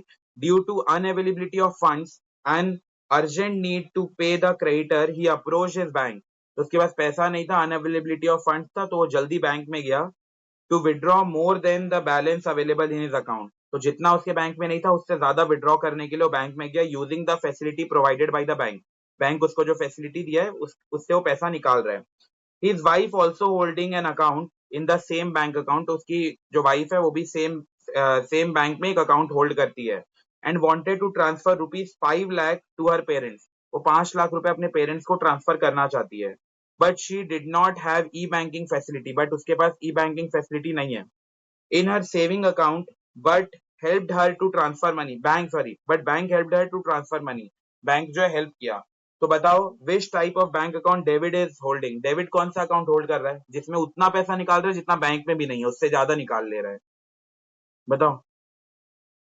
Correct, current account. जो करेंट अकाउंट होता है बिजनेसमैन ओपन करता है और इसमें जितना पैसा नहीं है उससे ज्यादा निकाल सकते हैं, ओवरड्राफ्ट लिमिट मिलता है। Name the facility provided by ये ओवरड्राफ्ट। उसकी वाइफ को पैसा भेजना है 5 लाख रुपए, बताओ वो किसके थ्रू भेजेगी? 5 लाख रुपए उसकी वाइफ को सेंड करना है अपने पेरेंट्स को, तो किसके थ्रू भेजेगी? हाई वैल्यू ट्रांजैक्शन है। हाई वैल्यू ट्रांजैक्शन के लिए क्या सूटेड है? हाई वैल्यू ट्रांजैक्शन के लिए क्या सूटेड है? आरटीजीएस। मैं तो बताया था, अगर तुम लोग को दिखता है 2 लाख या 2 लाख से कोई ऊपर का अमाउंट तो आरटीजीएस। और उससे छोटा मोटा अमाउंट दिखता है 1 रुपए, 10,000, 5,000, 6,000, ऐसे कुछ 2 लाख से अंदर अंदर का अमाउंट है तो एनईएफटी बोलना, और 2 लाख के ऊपर का अमाउंट है या 2 लाख रुपए है तो हम लोग वो आरटीजीएस बोलेंगे। ठीक है। इसके बाद which bank account gives the account holder facility to earn more and more interest. बताओ किसमें मोर एंड मोर इंटरेस्ट कमाने का मौका मिलता है? मोर and more interest, more and more interest किसमें मोर एंड मोर इंटरेस्ट था, बहुत ज्यादा इंटरेस्ट जो कमा पाते थे? Fix deposit, fix deposit, correct. ठीक है। अब हम लोग आते हैं अगले चैप्टर, फिफ्थ चैप्टर। क्या रेडी हो? स्टार्ट करें फिफ्थ चैप्टर? जल्दी जल्दी बताओ कि सो गए हो ना जगह? ठीक है फिर, ठीक है। अब मैं फिफ्थ चैप्टर स्टार्ट कर रहा हूँ। अच्छा, तुम लोग में से वो जो मैं सिक्स्थ चैप्टर का रैपिड रिवीजन भेजा था वो देखे क्या? मेरे को एक बार कंफर्मेशन भेजो, जो सिक्स्थ चैप्टर का मैं रैपिड रिवीजन भेजा था हो गया? नहीं? कब होगा फिर? एटलीस्ट तो सो कर लेते तो मैं क्वेश्चन करवा दिया होता। नहीं किया मतलब मेजोरिटी नहीं किया है ना? ठीक है, हो गया, हो गया। क्योंकि मैं क्वेश्चन करवा देता अगर तुम लोगों चैप्टर कर लो। ठीक है, एक बार देख लेंगे, क्योंकि वो ज्यादा नहीं है, 19-20 समथिंग कुछ मिनट का है रैपिड रिवीजन, उसको कंप्लीट कर लो। पूरा तो नहीं समझ आएगा, बाकी जो जो छोटे इजी सा पॉइंट मन जो है स्टार्टिंग के वो सब समझ आ जाएगा। तो उसमें बताया भी हूँ क्या क्या आ सकता है करके। चलो इधर ध्यान दो। इमर्जिंग मोड्स ऑफ बिजनेस लिखा है आईआरसीटीसी पोर्टल, वो जो होता है ना टिकट, ट्रेन का टिकट वगैरह बुक करने का। Ticket booking is an example of, तो ये कौन सा एग्जाम्पल होगा बताओ? कौन सा स्कोप का एग्जाम्पल होगा जो आईआरसीटीसी से टिकट बुक कर रहे हैं? Correct, business to customer. वो आईआरसीटीसी अपना बिजनेस वाला प्लेटफॉर्म, और हम कस्टमर, तो हम लोग डील कर रहे हैं, ट्रांजैक्शन कर रहे हैं, तो बी टू सी। अगला, mail sent by marketing department. Marketing department mail send कर रहा है परचेज डिपार्टमेंट को। ये डिपार्टमेंट है, एक डिपार्टमेंट दूसरे डिपार्टमेंट को मैसेज भेज रहा है, बताओ किसमें आएगा? D, correct, intra B, intra B. अगला, थर्ड, लिखा है receiving delivery challan from the supply of raw material by another business is an example of. मतलब एक बिजनेस से दूसरे बिजनेस को डिलीवरी चालान मिल रहा है, तो बताओ कौन सा ऑप्शन होगा ये? Option number A, correct, B to B. अगला, common name for ATM, debit card, credit card, metro card etcetera is. तो ये सबको कॉमनली क्या बुलाया जाता है? बताओ बताओ, ये सबको कॉमनली क्या बुलाया जाता है? Electronic card, smart card, visa card, master card. ये भी थोड़ा जीके बेस्ड है, थोड़ा सा जीके बेस्ड है ये। इसका करेक्ट आंसर है, इसको स्मार्ट कार्ड बुलाया जाता है। ठीक है, बस तुम लोग याद रखना। हाँ, इलेक्ट्रॉनिक कार्ड भी बोलते हैं, बट जो टर्म बुक में यूज हुआ है ना वो स्मार्ट कार्ड यूज हुआ है। ठीक है। अगला, all the following, all the following are the features of electronic business. सब जो जितने भी हो सारे फीचर है इलेक्ट्रॉनिक बिजनेस के, बट एक्सेप्ट, इनमें से कौन सा इलेक्ट्रॉनिक बिजनेस का फीचर नहीं है बताओ? इन चार में से कौन सा इलेक्ट्रॉनिक बिजनेस का फीचर नहीं है? Large number of customer, paperless society, heavy infrastructure setup, round the clock. Heavy infrastructure setup, round the clock तो रहता है, 24/7 एक्सेस रहता है, कन्वीनियंस, कल मैं लिखवाया था क्लास में। तो हैवी इंफ्रास्ट्रक्चर सेटअप करने की जरूरत नहीं है, बिल्कुल लो इन्वेस्टमेंट की नीड रहती है ना, लेस इन्वेस्टमेंट। अगला, fill in the blanks. Debit and credit card are also known as. बताओ डेबिट एंड क्रेडिट कार्ड को और क्या बुलाते हैं? Plastic money, e money, card money, smart money. देखो मैं ना थोड़ा सा तुम लोग को दोनों में समझा दूं। अगर एग्जाम में आता है कि इन सबको कॉमनली कौन सा कार्ड बोलते हैं, तो इनको स्मार्ट कार्ड बोला जाता है अगर कॉमनली पूछा तो। लेकिन अगर ऐसा लिखा है कौन सा मनी बोलते हैं, तो ये जो डेबिट कार्ड, क्रेडिट कार्ड, ये जो है ना, ये प्लास्टिक मनी इसको बोलते हैं। तो इसमें ये नहीं होना है कि इसमें भी तुम लोग स्मार्ट मनी लिख रहे हो, वहां भी तुम लोग स्मार्ट कार्ड लिख रहे हो। स्मार्ट कार्ड अलग है, इन सबको टोटलिटी में हम लोग स्मार्ट कार्ड बोलते हैं। बट मनी का अगर पूछ रहा है कि इनको कौन से मनी से जाना जाता है, तो इनको क्या मनी से जाना जाता है? प्लास्टिक मनी के नाम से। ठीक है। Interaction between any two department of one firm, एक फर्म के दो डिपार्टमेंट लोग एक दूसरे से बात कर रहे हैं तो उसको हम लोग क्या बोलते हैं, उसको इंट्रा बी कॉमर्स बोलते हैं। ठीक है, ये तो बेसिक्स है। अगला लिखा है 8th वाला, length of business cycle is generally in case of E business. E business में बिजनेस साइकिल कैसा रहता है, ई बिजनेस में बिजनेस साइकिल कैसा रहता है? तो लिखा है लॉन्गर, शॉर्टर, नैरोअर, वाइडर। बोलो। अच्छा, तुम लोग इसमें थोड़ा सा डाउट हो रहे हो। देखो, बिजनेस साइकिल का मतलब क्या है, बिजनेस साइकिल का मतलब क्या है कि जो भी ट्रांजैक्शन है। हाँ, हाँ। बिजनेस साइकिल का मतलब क्या है, जैसे लिखा है length of business cycle generally in cash of E business. E business में कैसा रहता है, तो इसका जो करेक्ट आंसर होगा, इसका करेक्ट आंसर है बहुत ही शॉर्टर रहता है। क्यों शॉर्टर रहता है? क्योंकि अगर हम ट्रांजैक्शन कर रहे हैं तो बिल्कुल तुरंत, अगर मान लो मेरे को बिजली बिल पे करना है तो अभी मैं जाऊंगा वहां, जो भी डिपार्टमेंट होगा उसके पास जाके लाइन लगाना पड़ेगा, फिर मेरा नंबर आएगा, उसके बाद वो फॉर्म जो भी बिल उल है, रिसीट वगैरह काटेगा, तब जाके फाइनली पे होगा। लेकिन वहीं अगर मैं ऑनलाइन पेमेंट कर रहा हूँ तो मेरा बहुत चीज बहुत ईजी हो जाता है, जल्दी जल्दी होना चालू हो जाता है। तो याद रखना है, जो भी हमारा प्रोसेस है ना वो बहुत फटाफट होता है ई बिजनेस के टाइम में, तो इसीलिए हमारा जो साइकिल होता है, बिजनेस साइकिल, वो भी शॉर्टर रहता है। यूपीआई स्टैंड्स फॉर, ये तो हो गया था। Two parties in B to C commerce, B to C commerce में कौन होते हैं? Business and customer. ट्रू और फॉल्स? लिखा है the payment mechanism typical to e business is cash on delivery. E business में जो पेमेंट मैकेनिज्म है वो कैश ऑन डिलीवरी है। और दूसरा लिखा है one of the method of payment in e business is cash on delivery. One of the method जो है वो कैश ऑन डिलीवरी है। तो बोल रहा है कौन सा सही है? पहले लिखा है both the statement are correct, both are incorrect. तीसरा लिखा हुआ है first statement is true, second is false. और लास्ट लिखा है first statement is false, second is true. बताओ क्या लगता है? D, A. देखो क्वेश्चन क्या बोल रहा है, बोल रहा है ई बिजनेस में ये ऑप्शन होता है कैश ऑन डिलीवरी। दूसरा लिखा है बस कैश ऑन डिलीवरी एकमात्र ऑप्शन नहीं होता है, बहुत सारे ऑप्शन में से ये वन ऑफ द मेथड होता है।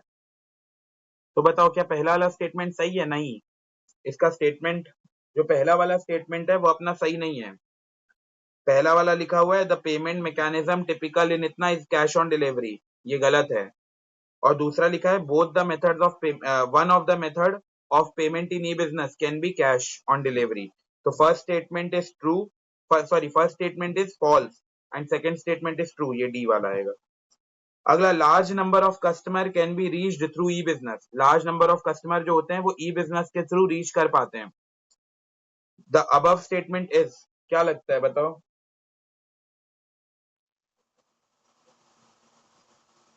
Partially true, fully true, false, can't say. Large number of customer e business के थ्रू ज्वाइन हो पाते हैं, रीच कर पाते हैं हमारे बिजनेस में। तो ये स्टेटमेंट क्या है? ये फुल्ली ट्रू है, सही है। ठीक है। देख, मैं पहले से बता दूं, पार्शियली ट्रू और कांट से ना ऐसा कुछ होता ही नहीं है। या तो स्टेटमेंट ट्रू होता है या तो स्टेटमेंट फॉल्स होता है। बहुत ही रेयर सिनेरियो में कहीं आ गया तो पार्शियली आएगा, नहीं तो ये दो तो फालतू में दिया रहता है, पार्शियली और कांट से। पार्शियली मतलब पार्शियली या पार्टली मतलब आधा अधूरा सही है, और कांट से मतलब हम बता नहीं पाएंगे, तो ऐसा तो कोई स्टेटमेंट एग्जिस्ट ही नहीं करता। तो ये दोनों में से बताना है।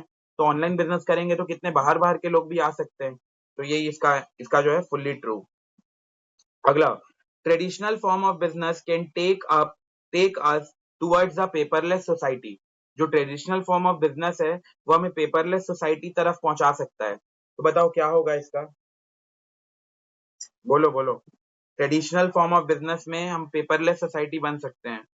फॉल्स, क्योंकि वो जो इलेक्ट्रॉनिक बिजनेस होता है इसमें मूवमेंट टुवर्ड्स पेपरलेस सोसाइटी था, कल ही मैं लिखवाया था। अगला, OLX is an example of C2C commerce. OLX जो है वो C2C कॉमर्स का एग्जाम्पल है। और लिखा है Quikr is another example of C2C commerce. जो क्विकर एक ऐप है, अभी एग्जिस्ट करता है कि नहीं मेरे को आइडिया नहीं है, तो ये भी एक C2C कॉमर्स है। तो बताओ क्या है, स्टेटमेंट सही है या गलत है?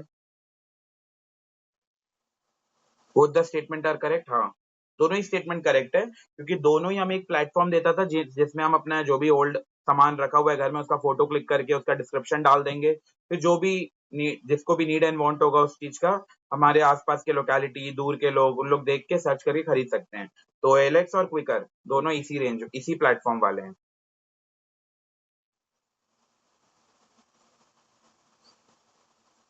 ये वाला का मैं मैच द फॉलोइंग का फोटो भेज दूंगा, तुम लोग देख लेना। असर्शन रीजन पे आते हैं। असर्शन क्या बोल रहा है? Selling of refurbished.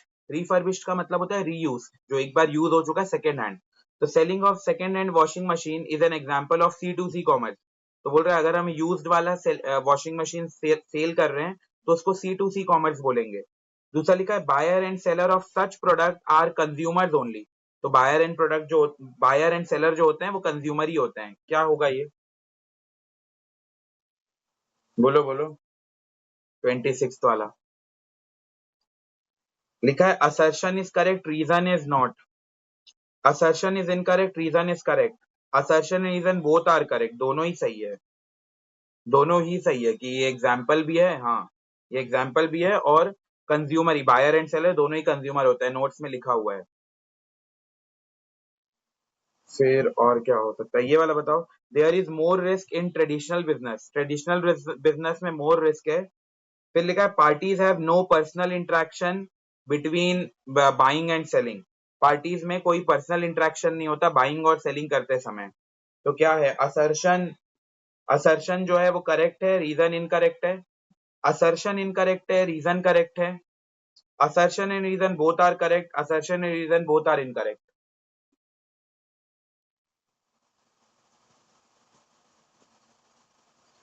बोल रहा है there is more risk in traditional business. सबसे पहले तो देखो, ट्रेडिशनल बिजनेस में मोर रिस्क नहीं होता है।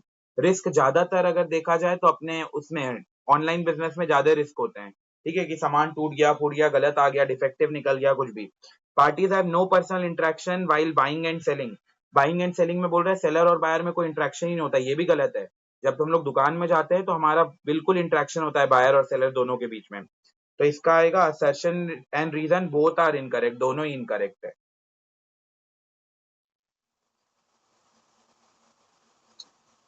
बस इसमें और तो कुछ भी नहीं है। देखो ये वाला जो केस स्टडी है इसको भी मैं सेंड कर दूंगा, तुम लोग एक बार रीड कर लेना। अब बताओ, मैं चैप्टर नंबर 3 का वो फोटो भेज दूं, जो सॉरी चैप्टर नंबर 6 का मैं इसका फोटो भेज दूं जो क्वेश्चन है वो सबका, या मैं अभी डिस्कस करूं? बताओ। डिस्कस करने बोलोगे तो मैं अभी डिस्कस कर लूंगा, फोटो भेजने बोलोगे तो मैं फोटो भेज दूंगा। ठीक है। ठीक है, मैं फिर अभी फोटो भेज दे रहा हूँ। तुम लोग का काम क्या रहेगा, जितने लोग भी अभी चैप्टर नंबर 6 का रैपिड रिवीजन नहीं देखे, याद से कंप्लीट कर लो। ऐसा मैं एक्सपेक्ट नहीं करता कि जितना क्वेश्चन आएगा पूरा तुमसे बन जाएगा, बट इतना है कि वो जो चैप्टर है ना वो है थोड़ा इजी लेवल का ही, उसमें कोई बहुत ही ऊपर ऊपर लेवल का नहीं जाता है, आसपास के आ जाता है। तो अगर ये चैप्टर से आया तो इतना तो कैपेबल हो जाओ कि 60-70% अपना बन जाए। तो इसीलिए वो रैपिड रिवीजन एक बार कर लेना। चैप्टर नंबर 6 के साथ साथ, हाँ चैप्टर नंबर 6 के साथ साथ एक और जो चैप्टर नंबर 3 है, जो हम लोग कोचिंग में नहीं पढ़े बट उसका मैं रैपिड रिवीजन शेयर किया था, वो चैप्टर ना थोड़ा सा क्या बोलेंगे, बाउंसर वाला चैप्टर, मतलब सर के ऐसे घुमाते हुए ऊपर से जाता है। जैसे डिपार्टमेंटल अंडरटेकिंग हो गया, फिर वो स्टैट्यूटरी कॉर्पोरेशन हो गया, गवर्नमेंट कंपनी हो गया। तो इसमें तो ऐसा है कि रैपिड रिवीजन से भी कोई पल्ले नहीं पड़ता, जब तक वो क्लास में पूरा डेप्थ में चैप्टर समझे नहीं है फिर तब तक वो नहीं समझ आता। लेकिन उसमें तुम लोग क्या करना, जो डीयू है, जो स्टैट्यूटरी कॉर्पोरेशन है, जो गवर्नमेंट कंपनी है, तीनों के दो दो एडवांटेज और दो दो डिसएडवांटेज याद कर लेना, रैपिड रिवीजन में मिल जाएगा, बस दो एडवांटेज दो डिसएडवांटेज।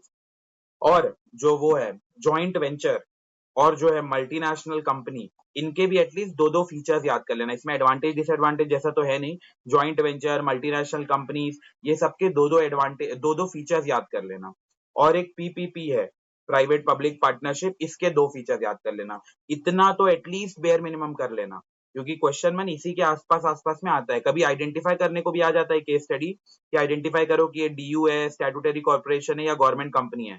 तो आइडेंटिफाई तो शायद ही कर पाओगे, क्योंकि अभी चैप्टर हम लोग पढ़े नहीं है, चैप्टर थोड़ा डेप्थ मांगता है, अराउंड 6-7 दिन लगता है चैप्टर समझने में। तो अभी तो वो नहीं समझ आएगा। बट अगर ऐसा डायरेक्ट क्वेश्चन आए कि दो डिसएडवांटेज बताओ, दो एडवांटेज बताओ, तो तुम लोग इतने कैपेबल रहो कि ये लिख पाओ। तो ज्यादा नहीं भी कर रहे हो तो ये तीनों का एडवांटेज डिसएडवांटेज दो दो, पीपीपी, जॉइंट वेंचर और मल्टीनेशनल कंपनी, इनके दो दो फीचर, इतना करके चले जाना। रैपिड रिवीजन में तुम लोग को सब मिल जाएगा। मैं एक्सपेक्ट नहीं करूंगा कि चैप्टर नंबर 3 में तुम लोग बिल्कुल प्रो बन जाओ, क्योंकि वो इतना इजी चैप्टर नहीं है, वो बहुत डेप्थ मांगता है, बहुत एकदम अंदर डाइव, डीप डाइव मारना पड़ता है। तो बस एक बार देख लेना, दो काम रहेगा, चैप्टर नंबर 3 का रैपिड रिवीजन, चैप्टर नंबर 6 का रैपिड रिवीजन, इतना बस कर लो। और क्या था वो जो अभी मैं क्वेश्चन भेजने वाला हूँ, 3-4 ही बस क्वेश्चन रहेगा, उसको एक बार देख लेना। यहाँ तक आया सबको समझ में? जल्दी एक कंफर्मेशन दे दो, इतना तक का समझ आ गया? ठीक है। तो अभी अभी थोड़ा देर पढ़ लो, आधा 1 घंटे जैसे, आधा घंटा भी सफिशिएंट है, और अगर सुबह से पढ़ लियो तो अभी पढ़ने का भी नीड नहीं है। अभी चिल करो, कल मॉर्निंग उठो, अराउंड आधे 1 घंटे पढ़ो, और एग्जाम से एटलीस्ट 2 घंटे पहले कॉपी को बंद कर देना, कॉपी वगैरह छोड़ देना, क्योंकि माइंड जितना अपना हौच-पौच रखोगे वो एग्जाम में पूरा ब्लंडर हो जाएगा। तो माइंड को भी थोड़ा रिलैक्स करो, ठीक है? तो अच्छे से देना पेपर, ऑल द बेस्ट सबको। बिल्कुल टेंशन मत लेना, पेपर बहुत सिंपल सा रहेगा, बनेगा। अच्छे से क्वेश्चन पढ़ो, अगर मांगता है डेप्थ तो डेप्थ में लिखना, अगर ऊपर ऊपर से पूछ रहा है तो ऊपर से लिख लेना। चलो ठीक है, ठीक है। ठीक है, बाय सबको, ऑल द बेस्ट। चैप्टर 3 हाँ कर लो स्किप, अगर नहीं आता है तो चैप्टर 3 स्किप कर दो, क्योंकि वो बहुत ऊपर लेवल का चैप्टर है। ठीक है, ठीक है, बाय सबको। जो प्राप्त है वो पर्याप्त है।